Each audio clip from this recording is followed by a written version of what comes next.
अस्सलाम वालेकुम स्टूडेंट्स, कैसे हैं आप सब। आई होप आपको केमिकल इंडस्ट्रीज़ का चैप्टर इजी लग रहा होगा।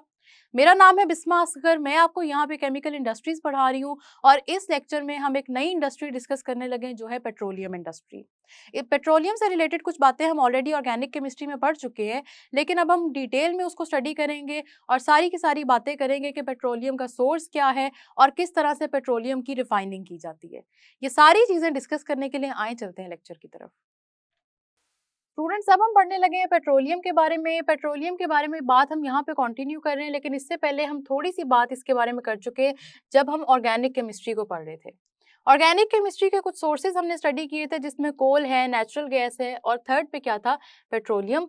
तब भी मैंने आपको पढ़ाते हुए बताया था कि हमारे लास्ट चैप्टर में पेट्रोलियम की क्योंकि सही तरह से डिटेल गिवन है, तो हम इसको लास्ट चैप्टर में ही डिस्कस करेंगे। अब पेट्रोलियम की बात करते हैं तो स्टूडेंट सबसे पहले याद रखना है कि पेट्रोलियम को रॉक ऑयल भी कहा जाता है, क्योंकि ये प्रेजेंट कहाँ होता है, इसका सोर्स समझना बहुत जरूरी है। पेट्रोलियम आपके पास याद रखना है आपने, हमेशा अंडर द रॉक्स प्रेजेंट होता है। ठीक है, पेट्रोलियम सरफेस के ऊपर कभी भी नहीं होता, ये अंडर द रॉक्स होता है। जैसे आपने देखा था कि नेचुरल गैस भी अंडर द अर्थ सरफेस है, इसी तरह से पेट्रोलियम भी अंडर द रॉक्स प्रेजेंट होता है। इसको रॉक ऑयल भी कहते हैं। अब पेट्रोलियम में और कौन कौन सी चीजें मौजूद होती हैं, आपने याद रखना है। पेट्रोलियम में ऑर्गेनिक कंपाउंड्स भी होते हैं और इनऑर्गेनिक कंपाउंड्स भी होते हैं। ठीक है, पेट्रोलियम में दोनों कंपाउंड्स मौजूद होते हैं। ऑर्गेनिक कंपाउंड्स हों या इनऑर्गेनिक कंपाउंड्स हों, ये जो पेट्रोलियम में मौजूद है, ये सारे के सारे क्योंकि कंबाइन करके एक ही जगह पे प्रेजेंट है, तो अब ये बहुत डिफरेंट फिजिकल स्टेट्स में भी हो सकते हैं। मतलब क्या है कि ज़रूरी नहीं है कि पेट्रोलियम के अंदर जितने कंपाउंड्स मौजूद हैं वो सारे के सारे ही लिक्विड हैं, ऐसा भी नहीं होता। अब पेट्रोलियम के अंदर जो कंपाउंड्स मौजूद हैं वो लिक्विड भी हो सकते हैं, वो गैस भी हो सकते हैं और वो सॉलिड भी हो सकते हैं। ठीक है, तीनों फिजिकल स्टेट्स में कंपाउंड्स पेट्रोलियम के अंदर मौजूद होते हैं, ये बात याद रखनी है। साथ ही साथ हाइड्रोकार्बन्स की तो हमने चलें बात कर ली। ऑर्गेनिक कंपाउंड्स किसको कहते हैं, हाइड्रोकार्बन को कहते हैं ना। हाइड्रोकार्बन की हमने बात कर ली कि हाइड्रोकार्बन्स मौजूद होते हैं, लिक्विड स्टेट में हो सकते हैं, गैसियस स्टेट में हो सकते हैं, सॉलिड स्टेट में हो सकते हैं। दूसरी इंपॉर्टेंट बात क्या है कि बहुत सारी अर्थली इम्प्योरिटीज भी प्रेजेंट होती हैं, जो कि पहले भी आप देख चुके होंगे जब हमने मेटलर्जी का प्रोसेस डिस्कस किया था कि बहुत सारी इम्प्योरिटीज साथ ही मौजूद होती हैं। क्योंकि देखें यहाँ पे रॉक्स की बात हो रही है, सॉइल की बात हो रही है, तो फिर ऐसी चीजें भी मौजूद होंगी कि जो जरूरी नहीं है, लेकिन क्योंकि रॉक फॉर्मेशन होती ही इस तरह से है, ठीक है, उसके अंदर बहुत सारी इंप्योरिटीज भी होती हैं। तो जब भी पेट्रोलियम के बारे में बात की जाए, सबसे पहले जब इसका सोर्स आप डिस्कस करें तो सोर्स में ये बात जरूर करें कि सोर्स का मतलब है ये under the earth surface present है, रॉक्स में प्रेजेंट है। और इसके बारे में दूसरी इंपॉर्टेंट बात क्या है कि आखिर ये बना किस चीज से हुआ है। इसमें हर तरह के कंपाउंड्स मौजूद होते हैं, हर फिजिकल स्टेट में मौजूद होते हैं, और साथ ही साथ अर्थली इम्प्योरिटीज हो जाए, सैंड हो जाए, ये सारी चीजें भी मौजूद होती हैं। ठीक है, बात यहाँ तक समझ आई। पेट्रोलियम की थोड़ी सी बात करते हैं। अब हम देखें, आपने कोल को स्टडी करते हुए ये चीज पढ़ी थी कि कोल का जो डिकम्पोजिशन होता है उससे पहले कोल क्या होता है, कोई ना कोई लिविंग प्लांट या लिविंग एनिमल की फॉर्म में होता है। ठीक है, वुड की हमने बात की थी, बेसिकली एनिमल तो नहीं कहेंगे, लिविंग प्लांट्स से वो डेड हुए, उनका डिके हुआ, डिकम्पोजिशन हुआ, उसके बाद जाके कोल की फॉर्मेशन शुरू हो गई। पेट्रोलियम की बात भी कुछ इसी तरह से है। गौर से सुनिए, अंडर द अर्थ सरफेस बहुत सारे एनिमल्स और प्लांट्स, जब उनकी डेथ हुई तो डेथ के बाद उनका डिके का प्रोसेस शुरू हो गया। ठीक है, प्लांट्स और एनिमल्स जो थे उनकी डेथ के बाद डिके का प्रोसेस शुरू हो गया, और डिके के प्रोसेस में स्टूडेंट्स बहुत टाइम लगा। ठीक है, बहुत ज़्यादा लंबा टाइम लगा, जिसको कहते हैं कि ये प्रोसेस 1000 से मिलियन ईयर्स तक कंटिन्यू हुआ। इतने साल तक ये प्रोसेस कंटिन्यू हुआ, और जो वो प्लांट्स और एनिमल्स डेड हो गए थे वो आहिस्ता आहिस्ता कन्वर्ट होते गए पेट्रोलियम में, और पेट्रोलियम आपके पास अर्थ सरफेस के अंदर मौजूद रहा। ठीक है, ये बात समझ आ रही है। जिस तरह आपने देखा था कि वुड कन्वर्ट हो जाता है कोल में, इसी तरह जो अंडर द अर्थ सरफेस मौजूद हैं प्लांट्स, एनिमल्स मौजूद हैं, उनके डिके से हमारे पास क्या चीज़ बनती है, हमारे पास बन जाता है पेट्रोलियम। ठीक है, ये बात समझ में आ रही है। अब पेट्रोलियम तक ये जो सारा का सारा प्रोसेस था, जाहिर सी बात है इसमें कुछ टाइम लगा, कुछ नहीं, अच्छा खासा टाइम लगा, क्योंकि बहुत ज़्यादा टाइम लगा, बहुत ज़्यादा टाइम कंज्यूमिंग प्रोसेस था ये, जिसमें मिलियंस ऑफ ईयर्स ही लग गए।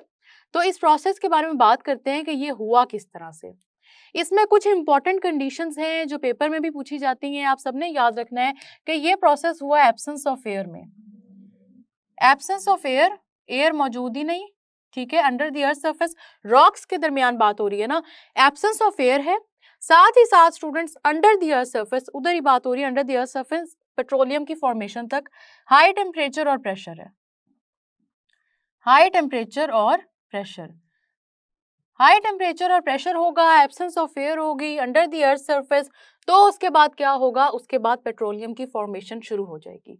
और पेट्रोलियम की प्रेजेंस कहाँ पे होती है, ये बात बड़े गौर से सुनने वाली है।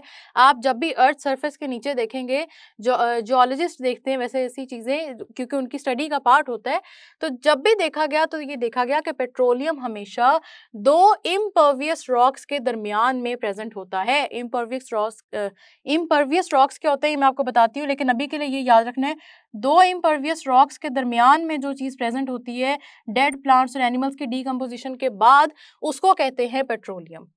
ठीक है, अब आपके पास इम्पर्वियस रॉक्स का क्या मतलब होता है, इम्पर्वियस के साथ साथ एक और वर्ड यूज होता है इम्परमिएबल। इम्परमिएबल से याद रखना है ऐसी चीज जो वाटर को अपने अंदर से गुजरने ना दे।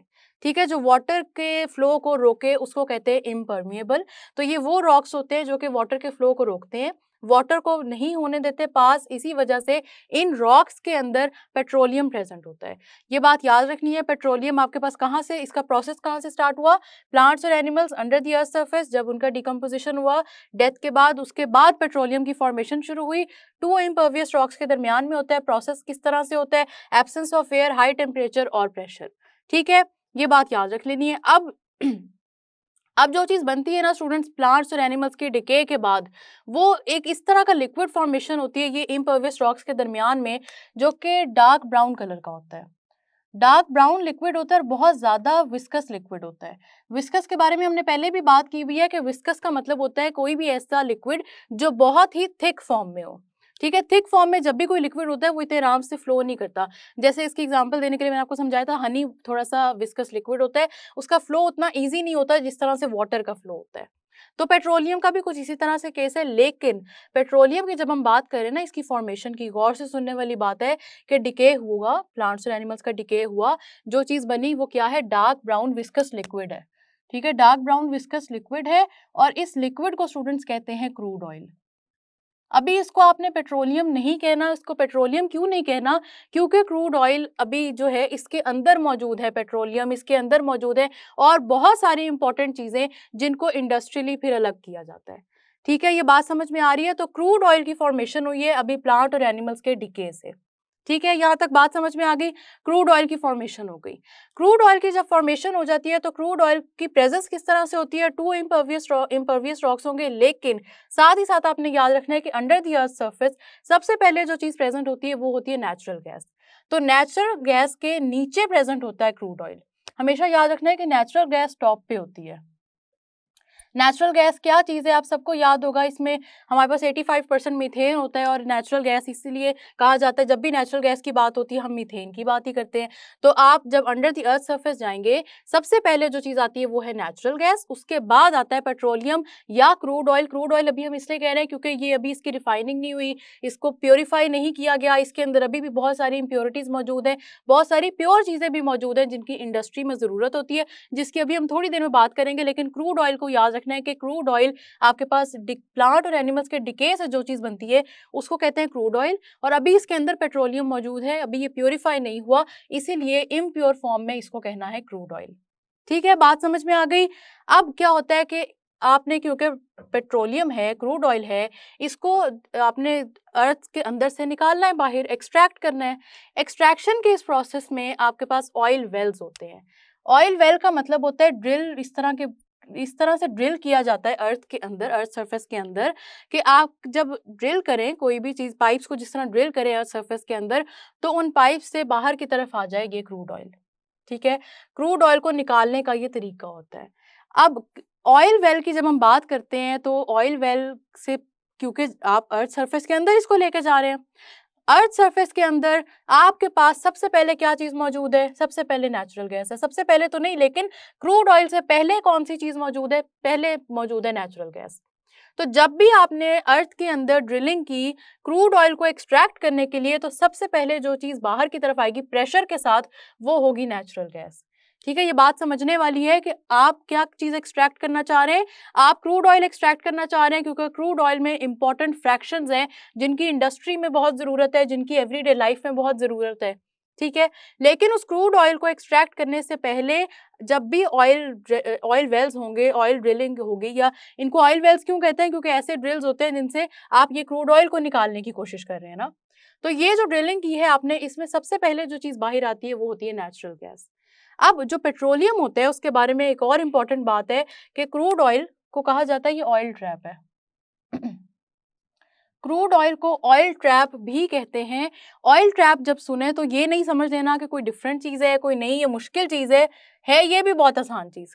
क्या है ये ऑयल ट्रैप? का क्या मतलब होता है? ट्रैप का क्या मतलब होता है? किसी चीज़ को इनक्लोज कर लेना कहीं पे, ठीक है, कि वो वहां से एस्केप ना कर सके। तो इसको हम ऑयल ट्रैप क्यों कहते हैं क्रूड ऑयल को, क्योंकि पेट्रोलियम को भी या क्रूड ऑयल को ऑयल ट्रैप क्यों कहेंगे हम? उसकी रीज़न ये है स्टूडेंट्स के, ऑयल ट्रैप इसलिए कहते हैं कि वहाँ पे उस रॉक के अंदर, ये जो दो इम्पर्वियस रॉक्स हैं, इनके अंदर सारा का सारा क्रूड ऑयल बिल्कुल ट्रैप हो जाता है।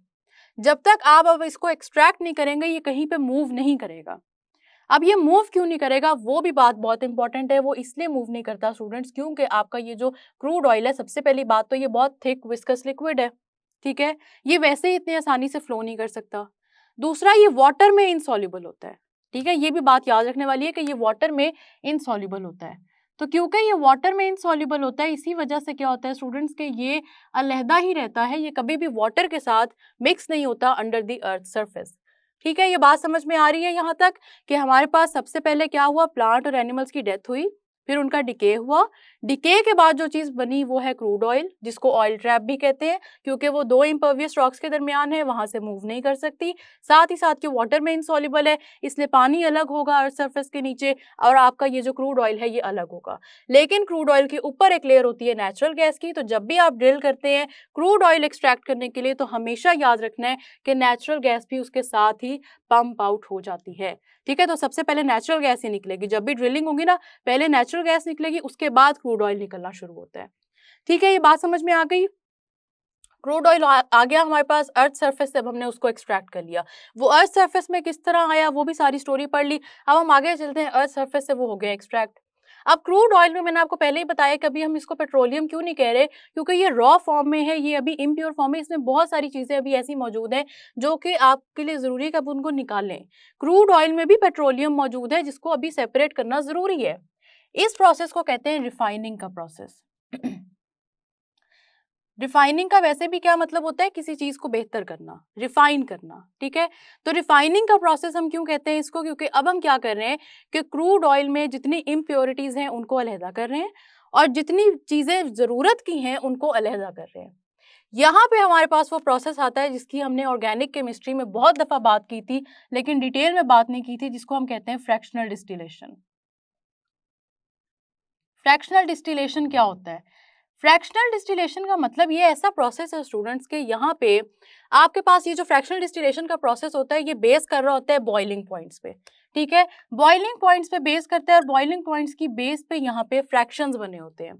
तो जिस चीज़ का आपके पास, क्योंकि क्रूड ऑयल है, इसके अंदर बहुत सारे कंपोनेंट्स हैं जो कि लिक्विड फॉर्म में भी हैं, जो कि गैस फॉर्म में भी हैं। अब उनको अलग करना बारी बारी बहुत ज़रूरी है। तो जब उनको अलग करने का प्रोसेस कंटिन्यू होगा तो वो इस तरह से होगा कि फ्रैक्शनल डिस्टिलेशन करेंगे। और फ्रैक्शनल डिस्टिलेशन का प्रोसेस अब गौर से सुनना है। सबसे पहले क्रूड ऑयल को फर्नेस में हीट करना है। ठीक है, हमें फ्रैक्शनल डिस्टिलेशन का प्रोसेस जो बॉइलिंग पॉइंट की बेस पे होता है वो समझाने लगी हूँ किस तरह से होता है। आपके पास ये जो क्रूड ऑयल है इसको सबसे पहले एक फर्नेस में ऐड करना है, फर्नेस में ऐड करना है और इसके बाद इसको हीट अप करना है। हीट क्यों करना है? ताकि ये गैसियस फॉर्म में कन्वर्ट हो जाए। तो क्रूड ऑयल आपके पास जो लिक्विड फॉर्म में है उसको हमने कन्वर्ट कर देना है गैस फॉर्म में। क्रूड ऑयल को जैसे ही गैस फॉर्म में कन्वर्ट किया 400 डिग्री सेल्सियस टेम्परेचर पे इसको हीट अप करके, उसके बाद हमने क्या करना है कि फ्रैक्शनल डिस्टिलेशन वाले टावर में या उस टावर में या जिस जो भी उसको कहे उस कंटेनर में ऐड कर देना है। ठीक है, अब उस कंटेनर में हम इसको ऐड कर देंगे और वो किस प्रिंसिपल पे चल रहा है, फ्रैक्शनल डिस्टिलेशन का प्रोसेस सारा वो इस प्रिंसिपल पे चल रहा है कि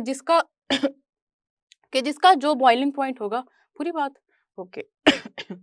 फ्रैक्शनल डिस्टिलेशन किस बेस पे चल रहा है, किस बेस पे इसका प्रोसेस हो रहा है, बल्कि इसका प्रिंसिपल क्या है वो समझना जरूरी है। तो इसका प्रिंसिपल स्टूडेंट्स ये है कि सेपरेशन होती है हर कंपोनेंट की based on its boiling point. Separation of fractions based on boiling point. ये बात याद रखनी है, बॉइलिंग पॉइंट का फैक्टर बहुत इंपॉर्टेंट है जब भी हम फ्रैक्शनल डिस्टिलेशन की बात करते हैं, बेस्ड ऑन बॉइलिंग पॉइंट्स। ठीक है, फ्रैक्शनल डिस्टिलेशन के इस प्रोसेस में हीट प्रोवाइड कर दी गई है और हीट ऑलरेडी कितनी है, 400 डिग्री सेल्सियस। तो जो कॉलम है फ्रैक्शनल डिस्टिलेशन का, उसमें अब हीट कम की जाएगी। कम इस तरह से नहीं की जाएगी कि आप टेम्परेचर को आहिस्ता आहिस्ता कम करेंगे, कम ऐसे की जाएगी कि ये जो फ्रैक्शनल डिस्टिलेशन का कॉलम है, इसके बॉटम में मैक्सिमम टेम्परेचर होगा, जो कि कौन सा टेम्परेचर है, वो है 400 डिग्री सेल्सियस। और फ्रैक्शनल डिस्टिलेशन के कॉलम में टॉप पे बहुत ही थोड़ा टेम्परेचर होगा, जिसकी हम बात करेंगे जब हम उन फ्रैक्शंस को डिस्कस करेंगे जो कि अलहदा होते हैं। ठीक है, तो फ्रैक्शनल डिस्टिलेशन का प्रोसेस किस तरह से होगा, उस पर थोड़ी सी बात मैं ब्रीफिंग थोड़ी सी दूंगी आपको, क्योंकि इससे नेक्स्ट लेक्चर में हम इसकी डिटेल डिस्कस करेंगे। तो स्टूडेंट्स, ये होगा किस तरह से कि आपके पास जौन सा फ्रैक्शन भी, उसका जो बॉइलिंग पॉइंट होगा ना, वो उसी बॉइलिंग पॉइंट पे कंडेंस करेगा, लिक्विड फॉर्म में कन्वर्ट हो जाएगा, क्योंकि जैसे जैसे ऊपर वाली साइड पे जाएंगे इस कॉलम के, तो टेम्परेचर डिक्रीज हो रहा है। ठीक है, तो जिसका जो बॉइलिंग पॉइंट होगा वो उसी बॉइलिंग पॉइंट पे जाके लिक्विड फॉर्म में कन्वर्ट हो जाएगा, सेपरेट हो जाएगा। जो चीजें सेपरेट नहीं होंगी उनको कहते हैं residual oil. Residual oil fractional distillation के बाद आपका प्रोडक्ट होता है ऐसा कि जो अभी भी ऐसा प्रोडक्ट है जिसके अंदर मौजूद हैं बहुत सारी फ्रैक्शंस जो अलहदा नहीं किए गए। उनको जो अलहदा करने की डिटेल है वो हम डिस्कस करेंगे, लेकिन अभी आपने याद रखना है कि 400 डिग्री सेल्सियस पे मैक्सिमम कंपोनेंट्स क्रूड ऑयल के अलहदा हो जाते हैं। सिर्फ 3 से 4 ऐसे रह जाते हैं जिनको 400 डिग्री सेल्सियस से भी ज़्यादा टेम्परेचर देना पड़ता है ताकि उनकी सेपरेशन की जाए। तो पेट्रोलियम से रिलेटेड अभी तक जितनी स्टोरी मैंने आपको बताई और ये जो मैंने आपको बताया कि कहाँ पे इसको क्रूड ऑयल कहना है, कहाँ इसको पेट्रोलियम कहना है, ये सारी बातें याद रखनी है, पेपर में इससे रिलेटेड क्वेश्चन आता है। इसके बाद हम इससे रिलेटेड जो फ्रैक्शनल डिस्टिलेशन का प्रोसेस है वो भी सारा का सारा डिस्कस करेंगे, लेकिन उससे पहले ये स्टोरी जरूर याद रखनी है। तो स्टूडेंट्स, मैंने आपको जो पेट्रोलियम के सोर्सेज समझाए हैं, साथ ही साथ मैंने आपको बताया उसकी रिफाइनिंग किस तरह होती है। ये बातें बहुत इंपॉर्टेंट हैं क्योंकि पेपर में शॉर्ट क्वेश्चन भी पूछे जाते हैं, एमसीक्यूज भी पूछे जाते हैं। खैर, पेट्रोलियम की तो बातें यहाँ खत्म नहीं हुई, आपको मैंने जितनी बातें बताई हैं आप उसको रिवाइज करें। हम मिलेंगे नेक्स्ट लेक्चर में, तब तक के लिए अल्लाह हाफिज।